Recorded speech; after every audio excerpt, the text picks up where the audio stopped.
स्वागत है दोस्तों आपके अपने चैनल ऑन स्टडी क्लास पर। मैं आज आप लोगों को मैथ का ऑब्जेक्टिव कराने वाला हूं। जैसा कि आप लोगों ने लाइव में पार्ट 1 और 2 देखे हैं, तो इसमें मैं जो भी बहुत आसान तरीके से त्रिकोणमिति से जो सवाल बन जाते हैं उसका कैलकुलेशन और सलूशन करने वाला हूं, एनालिसिस करने वाला हूं। तो आप लोग इसको बारीकी से देखेंगे, आपका एक भी क्वेश्चन नहीं छूटेगा और आपको ये भी पता होगा कि आप किस सवाल को जल्दी कर सकते हैं। तो चलिए स्टार्ट करते हैं।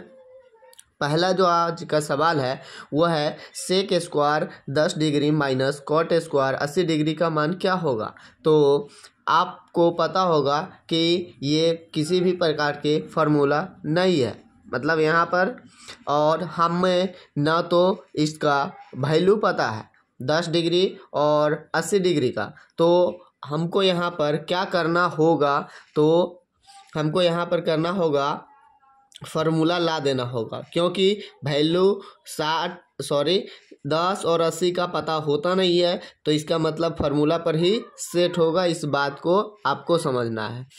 तो सेक स्क्वायर यहाँ पर थीटा के जगह पर 10 डिग्री है, रहने देंगे। यहाँ पर जो कॉट है उसको बदलने की चेष्टा करेंगे और बदल देंगे। जैसे कॉट स्क्वायर है, 80 को लिखने का तरीका बदलिए, 90 माइनस 10, 80 लिख सकते हैं 90 को, 80 को 90 माइनस 10 लिख सकते हैं, कोई दिक्कत होगा नहीं। अब यहाँ पर देखेंगे तो सेक स्क्वायर 10 डिग्री, यहाँ पर कॉट 90 माइनस थीटा क्या होता है, टेन थीटा। तो यहाँ पर हमारे पास थीटा की जगह पर 10 है, तो क्या हो जाएगा 10। अब देख पा रहे होंगे कि sec square 10 degree minus tan square 10 degree, कहने का मतलब sec square theta minus tan square theta का वैल्यू क्या होता है, 1 होता है। अब ये जाकर फार्मूला सेट हो गया। तो यहाँ पर आप लोग यहाँ पर सेट करके आप ऑप्शन ए को टिक मार सकते हैं, आपका एकदम सही होगा। क्लियर?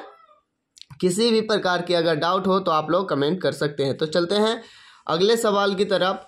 अगला सवाल जैसा कि आप लोगों को दिखा रहा है कि 3 थीटा का वैल्यू 90 डिग्री है, तो कॉस थीटा का वैल्यू कितना होगा। तो 3 थीटा के वैल्यू अगर 90 है तो 1 थीटा के वैल्यू कितना होगा, तो 90 में 3 से डिवाइड करेंगे, इधर गुना है तो इधर आके डिवाइड होगा, तो कितना हो जाएगा 30 होगा। तो हमको पता चल चुका है कि थीटा का वैल्यू कितना है, 30 डिग्री है। तो हम यहाँ पर कॉस 30 डिग्री डाल देंगे। तो कॉस जब 30 डिग्री डालेंगे तो हमारा सवाल क्या हो जाएगा, आंसर। तो cos 30 डिग्री का वैल्यू होता है √3/2। सही है। तो चलिए आगे की तरफ बढ़ते हैं। ये वैल्यू आपको याद होनी चाहिए, cos 30 डिग्री, 60 डिग्री, 90 डिग्री, ये सब आपके ऊपर डिपेंड करता है। आप लोग याद जरूर करके रखें, नहीं है तो सवाल नहीं बनेगा। क्लियर? आशा करते हैं याद होगा ही, क्योंकि सभी करके रखते हैं। अगले सवाल की ओर बढ़ते हैं। तो लिखा हुआ है कि यदि a का वैल्यू इतना है तो साइन a गुने कोसेक a का मान क्या होगा। तो ये जो पोर्शन दिया हुआ है ना, आपको बुद्धू बनाने के लिए दिया है कि बच्चा यहाँ पर फोकस करे।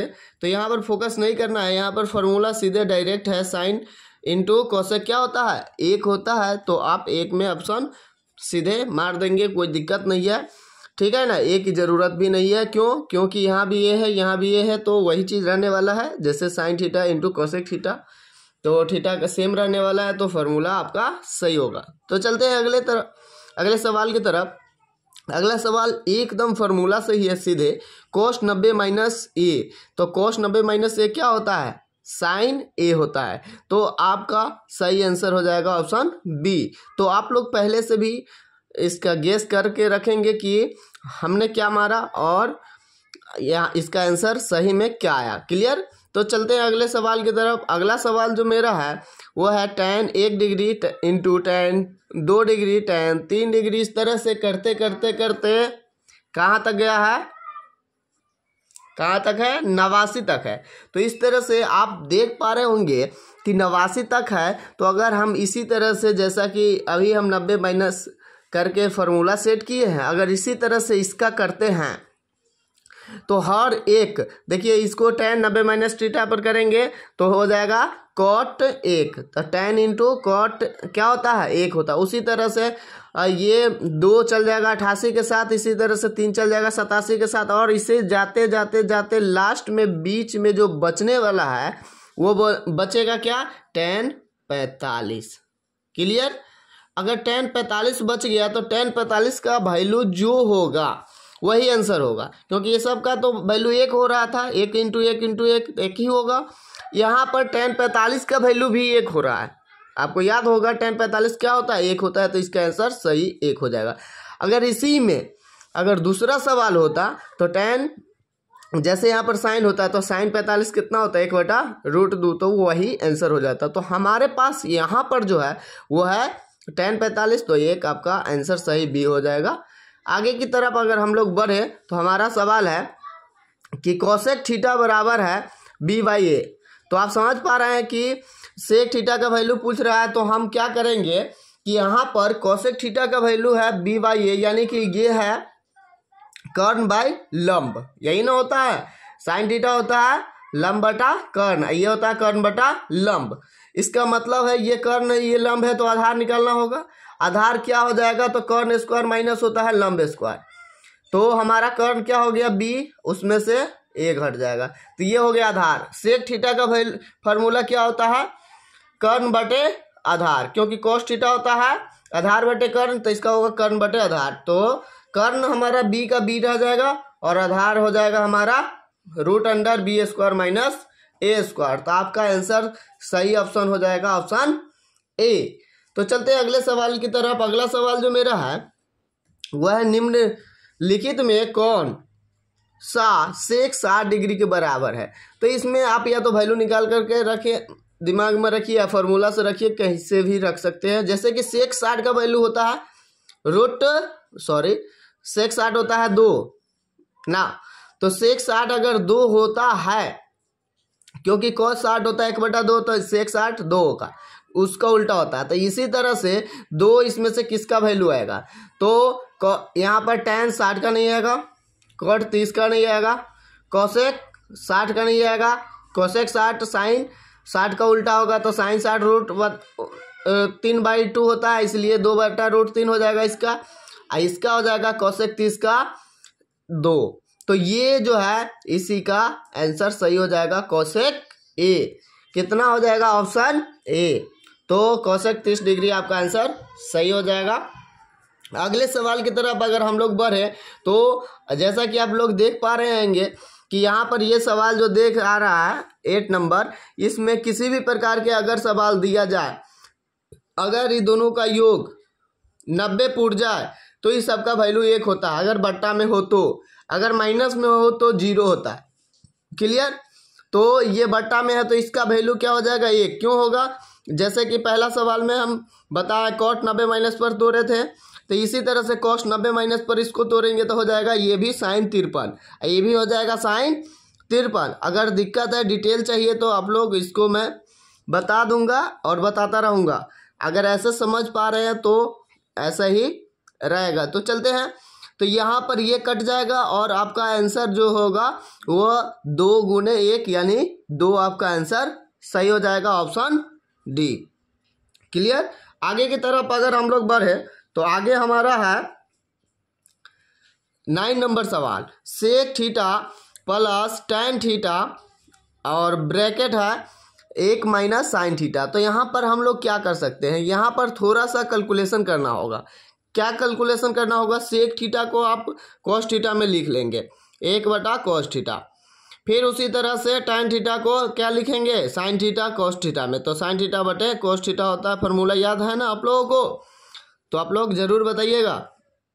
और यहाँ पर मल्टीप्लाई में 1 माइनस साइन थीटा है, तो यहाँ पर इसका जो लघुत्तम होने वाला है वो वही होगा कॉस थीटा, और ऊपर में 1 जोड़ साइन थीटा हो जाएगा। क्लियर। अगर ऊपर में 1 जोड़ साइन थीटा हो जाएगा तो नीचे इसके बगल में क्या हो जाएगा, 1 माइनस साइन थीटा। आप देख पा रहे होंगे ये दोनों मल्टीप्लाई में है और एक प्लस है एक माइनस है, तो क्या हो जाएगा a² माइनस b²। तो 1 का स्क्वायर माइनस साइन का स्क्वायर। आप देख पा रहे होंगे कि यहाँ पर फॉर्मूला बन चुका है, 1 माइनस साइन स्क्वायर क्या होता है, कॉस स्क्वायर, और a कॉस का कॉस। तो यहाँ पर हमारे पास क्या है, 1 कॉस कट जाएगा, 1 कॉस, आंसर रह जाएगा कॉस थीटा। आंसर आपका हो जाएगा ऑप्शन सी। क्लियर।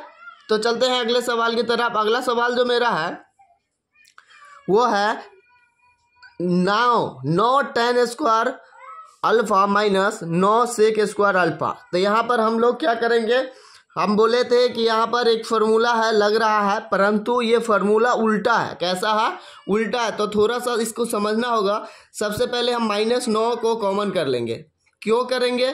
क्योंकि tan square minus sec square formula नहीं होता है, बल्कि अगर हम -9 को कॉमन करते हैं तो -9 बाहर आ जाएगा, ये हो जाएगा प्लस में सेक स्क्वायर अल्फा, और ये जो tan प्लस में है वो हो जाएगा माइनस में। क्लियर? अब यहाँ पर देख पा रहे होंगे कि -9 इंटू में हो गया क्या, sec square alpha minus tan square alpha. तो sec square alpha minus tan square alpha क्या होगा? 1 होगा। जैसा कि आप लोगों को शुरू में हमने बताया कि sec square minus tan square क्या होता है? 1 होता है। तो यहाँ पर sec square minus tan square क्या होगा? 1 होगा। तो 1 इंटू में कितना हो जाएगा? -9। तो हमारा हो जाएगा -9। सही आंसर ऑप्शन बी। क्लियर? अब अगला जो सवाल देख पा रहे होंगे एकदम फॉर्मूला ही है।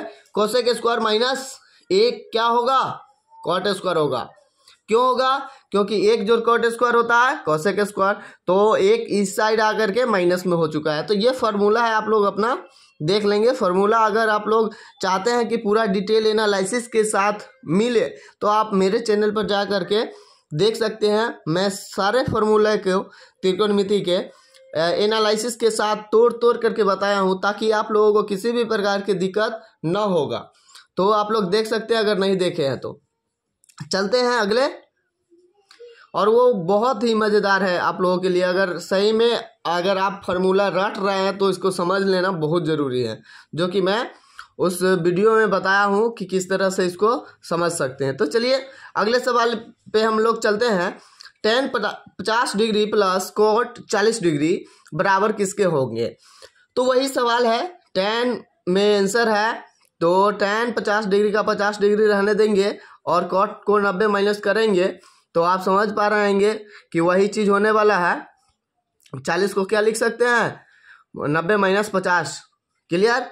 तो यहाँ पर tan 50 हो जाएगा और यहाँ cot 90 माइनस थीटा हो जाएगा tan थीटा, यानी कि tan 50 हो जाएगा। तो हमारे पास tan 50 क्या गो tan 50 है? 2 गो tan 50 है। तो आपका यही आंसर सही हो गया। तो आप लोगों को ये वीडियो कैसा लगा? आप लोगों के लिए ये हेल्पफुल है या नहीं? आप लोग अगर इसी तरह का वीडियो चाहिए और क्वेश्चन चाहिए तो आप लोग इस वीडियो पर कमेंट करेंगे, और नए हैं तो इस चैनल को सब्सक्राइब कर लेंगे, ताकि इस तरह का वीडियो अच्छे से आप लोगों को पास मिलता रहे और आप लोग कुछ बारीकी से इसको समझते रहे। तो फिर मिलेंगे आप लोगों से नेक्स्ट वीडियो में। तब तक आप लोग अच्छा से पढ़ाई कीजिए, मस्ती से एंजॉय कीजिए। Thank you for watching.